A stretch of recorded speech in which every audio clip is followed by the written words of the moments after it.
আল্লাহ যখন যা করে বান্দার ভালোর জন্য করে। হয়তো প্রথমের দিকে আমরা সেটা বুঝতে পারি না, কিন্তু সময়ের পরিক্রমায় যখন বাস্তবতা নিয়ে সামনে আসে, দিন শেষে আমরা বলতে বাধ্য হই আসলেই ওই দিন ওই ঘটনাটা হওয়াতে ভালোই হয়েছে।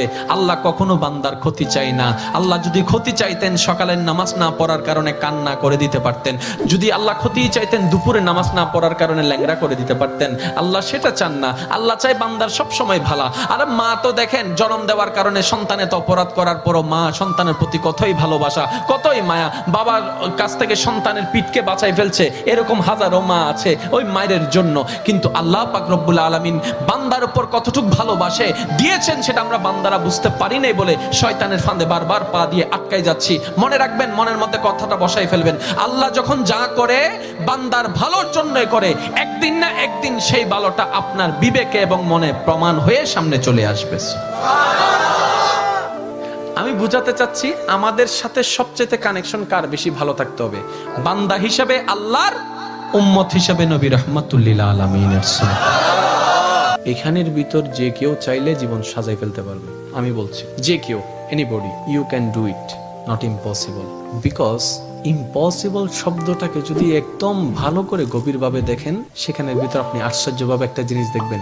ইম্পসিবল একটু যদি ডিফাইন করেন, ভাগ করেন, দেখবেন আই এম পসিবল। ইম্পসিবল, পসিবলকে আলাদা রাখেন, আই এম কে আলাদা রাখেন। I am possible. ইম্পসিবল শব্দটাই আপনাকে জানান দিচ্ছে আমি অসম্ভব নয়, যদি রবের রহমত থাকে আমি তোমার জন্য সম্ভব।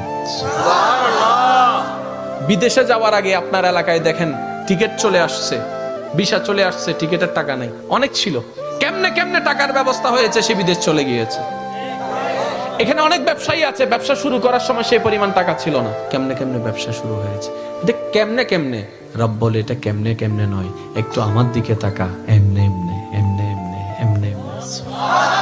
তাহলে আপনার কাছে যদি আপনার রব থাকে, আপনার টেনশন কি? আপনার দুই নাম্বারই করার তো কোনো দরকার। এই রমজানকে সামনে রেখে অনেকে দ্রব্যমূল্যের দাম বাড়ানোর জন্য কত চালাকি করছে, গুদামজাত করছে। আমি তাদের উদ্দেশ্যে শ্রদ্ধার সাথে একটা কথা বলবো, ভাইয়া জীবনে হয়তো অনেক করেছেন, আপনি এই কারণেই করছেন 2টা টাকা 5টা টাকা লাভ বেশি হবে। তো এই সেক্টরে না হয় আপনার 10,000 টাকা 10 কোটি টাকা লাভ হলো, অন্য সেক্টরে যদি 20,000 কোটি টাকা খরচ হয়ে যায় তখন কি করবে? কারণ জগতের মানুষ সবাই জানে যে অন্যের জন্য গর্ত করে সে গর্তে সে নিজেই পতিত হয়, এই কথা নিয়ে কারো কোনো দ্বিমত নেই। যে অন্যের কষ্টের কারণ হয় সে নিজের জীবনে কষ্টকে দাওয়াত দেয়, এই কথা নিয়ে কারো কোনো দ্বিমত নেই। আপনি ধর্মের কথা বাদ দেন, একজন মানুষ হিসেবে